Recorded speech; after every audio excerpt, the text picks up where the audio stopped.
Ay, ganda. Ayan. So, meron na namang bagong pitas na mga prutas diyan sa garden. Ayan. Mangga. Then, ito, saging. Sarap nitong saging, guys. Ayan.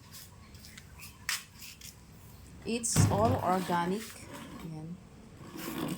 Don't mind this, ano na ito, yung prickles niya. Yan, no? Kasi yun ang pinakamasustansya at mas masarap. Yan. Ito kasi hinog na sa puno. Walang problema kapag may mga ganyan-ganyan. Hindi naman yan bulok eh. O, tignan niyo ito. Oh. Hindi siya bulok. Yan. Pero, ang tamis-tamis na nito. Sobra. Sige nga. Tikman nga natin.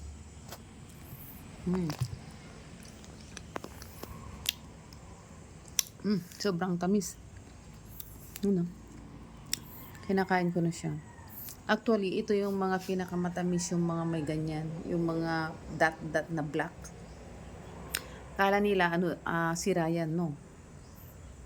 Hindi yan sira. I experienced it already na, yun ang matamis. Hindi siya bulok. Ganyan lang siya. Kasi hindi nga siya, wala siyang mga chemicals. Wow. Super. Kala mo kala mo bulok, no? Pero ito yung ito yung pinakamatamis. So, isa lang kakainin ko kasi sobrang tamis niya.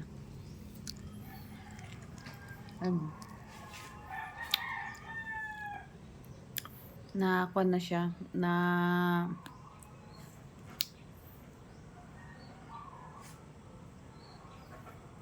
nahinog siya sa puno.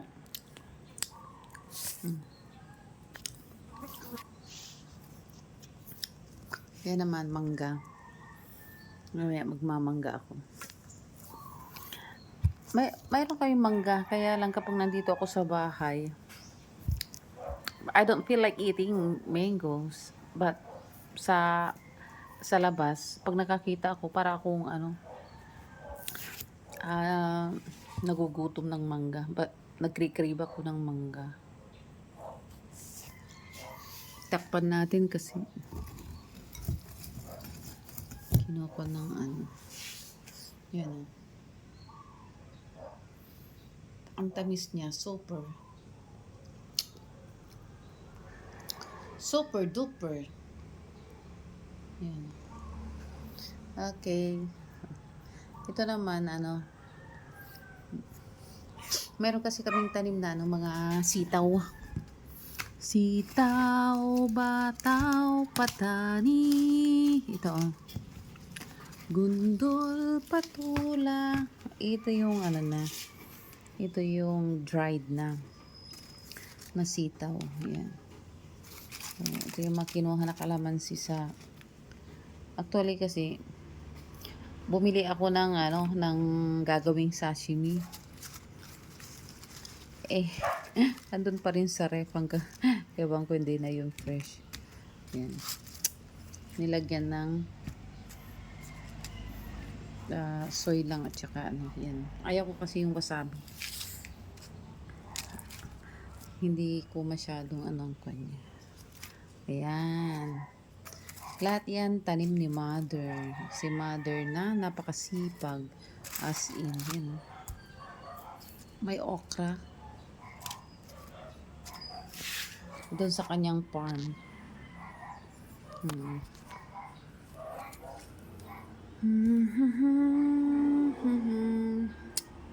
Ito, pag itatanim na naman ulit. Ayan. Mahaba siya. Yung buto. Ipapadry. Then, itatanim. Ayan. Dito kasi, abot kamay lang yung kalamansi. Yan. Kalamansi. Yan. Mamimitas ka lang. Ito. Mga kalamansi kung gusto mong magkalamansi. Yan o. Bagong pitas.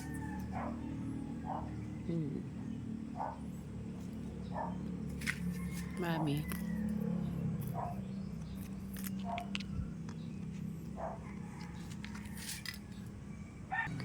Yan, kung atis naman yan. Puro ng atis. Okay.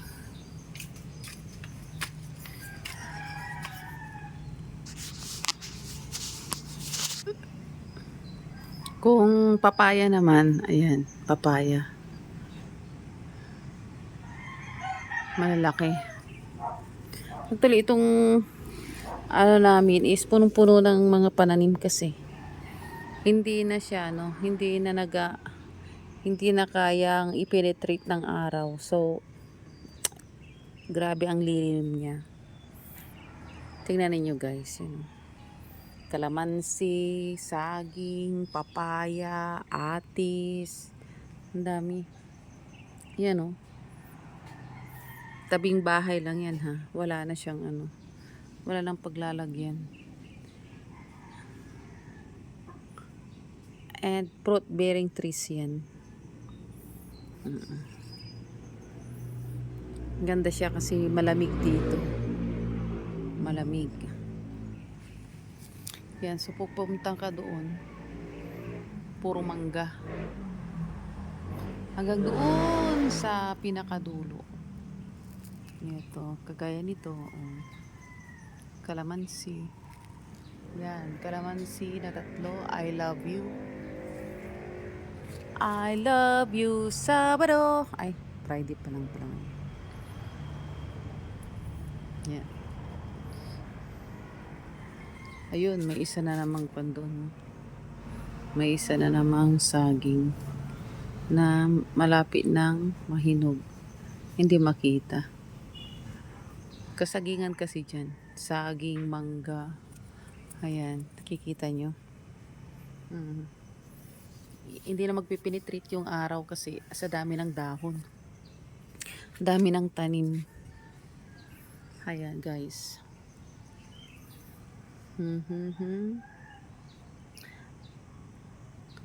Okay, isang araw na masaya at maganda. Isang magandang araw sa ating lahat. Okay. Good day to all of you. Praise God.